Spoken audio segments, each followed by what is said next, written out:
a lot of times we see what appears to us on television. So you will see an Arundhati Kadju, you will see a Menaka Guruswamy. I will personally tell you, of 20 years back in 2005, I met somebody who was an engineer in the BSES in Delhi. And it was a grade C, grade 3 engineer. And it was a lady. And she identified as male. And it was way back, it was 20 years ago, but that person was absolutely certain that she wanted to be with a woman. She certainly wasn't elite. She certainly wasn't very urbane. Well, I think, look, I mean, Padmaja, it's about the personal preferences. Somebody in the panel said, you know, if my preferences are such or my preferences is so, I mean, whose fault is it? And it's nobody's fault. And let me be very honest with them. You know, with all due respect on whatever preferences you have, there is no problem with that. The point here is, if you want to generalize and say, this is how the society is, this is how the world should be, and we want to promote this even more. No, to be fair, I don't think they're saying this is how society is. They're saying this is how I am. And I want the right to get married. Nobody is saying society is gay. They're saying I am gay, I am homosexual, I want to get married to my partner. So at this point in time, Padmaja, the marriage as an institution in India, and that's what also one of the contentions from the prediction from the government side. And the marriages in India, unfortunately, are not a solo ceremony. They are a public ceremony. So let me actually quote to you something that Mukul Rohatgi said vis-a-vis marriage. Marriage also has many shades, right? He quoted the example of widow remarriage, which when it was brought in law, then societal acceptance followed. For the longest time, it was unthinkable that widows would get remarried in our country. But it happened.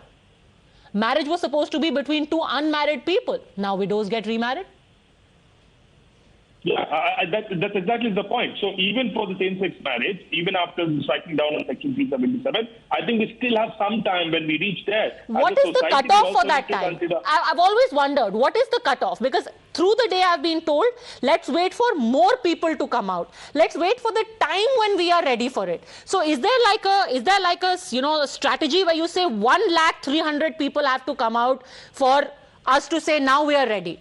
Or, you know, in the year 2025, we will say that now is the time. You know, Padmaja, can you tell me when is the cutoff time for doing away with the reservations? No, right? Even if we have a 10-year period, it is a timely calibration of... Actually, Baba Saheb Ambedkar had put a cutoff. He had said 10 years after independence, we should cut it off. And which is why we are actively debating that now. I'm all for bringing in a legislation. Had there not been politics about it, we would have done away with it. In the present case, though, I think Akash wants to come in, but in the present case, though, here are people who are being denied their rights because we are saying we are not ready. Now, I might not be ready to give taxes, but that doesn't stop me from giving it. It's the law. I have to pay taxes. I may not be ready, but I pay it. समय आता नहीं है, समय लाया जाता है. ये समय आ गया है.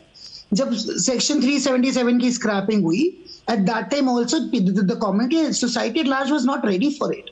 To all my co-panelists who are saying me with a lot of respect today and say we respect you and your feelings, can be the same panelists or same ideologies who used to say we do not understand who you are and you cannot even exist. So we have moved from that television debate where people used to hound us by saying you're even an illegal citizen and you cannot even exist, to a change where we say, okay, we respect who you are because there's a law in place, understand.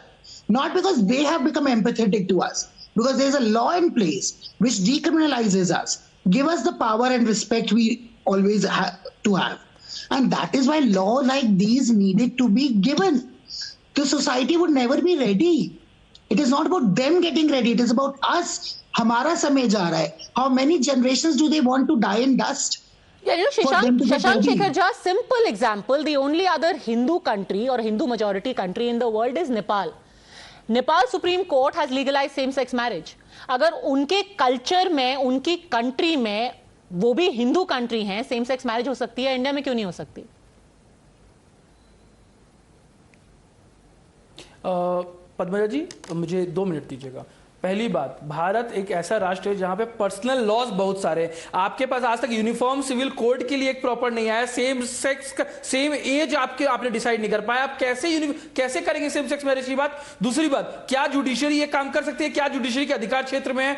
तीसरी बात, article 14, article 15, article 19, article 21 के तहत और 377 को हटाया गया था। नवतोज और पुट्टू स्वामी के जजमेंट में कहा गया कि कोई भी डिस्क्रिमिनेशन नहीं किया जाएगा। लेकिन क्या उस जजमेंट के आधार पर आप एक नया अधिकार मांग सकते हैं? मुझे नहीं लगता ये कर सकते हैं। चौथी बात, क्या सुप्रीम कोर्ट बिना राज्यों को सुने हुए, बिना यूनियन टेरिटरी को सुने हुए ऐसा कार्य कर सकता है? और पांचवी बात, शादी क्यों होती है, विवाह क्यों होता है? विवाह का जो मेन मकसद होता है वो होता है कि आप अपने दायित्व को निभाएं, प्रोक्रिएशन को सही तरीके से करें, बच्चों के राइट्स की बात करें। क्या आज supreme court special marriage act में ये कर देगा तो क्या बच्चों के राइट्स का क्या होगा? कौन डिसाइड करेगा उसको? मुझे लगता है कि ऐसे राष्ट्र में जहां 140 करोड़ पॉपुलेशन है, जहां पे 75 टाइप के लोग रहते हैं, सब अलग अलग कम्युनिटी, अलग अलग मान्यता के हिसाब से रहते हैं, तो मुझे लगता है पार्लियामेंट ही एकमात्र है जो एक्चुअली लोगों को रिप्रेजेंट करता है। 545 लोग लोकसभा में, 250 लोग राज्यसभा में। मुझे नहीं लगता कि सुप्रीम कोर्ट के 5 जजेस और दोनों साइड के 5-5 वकील इस बात को समझ पाए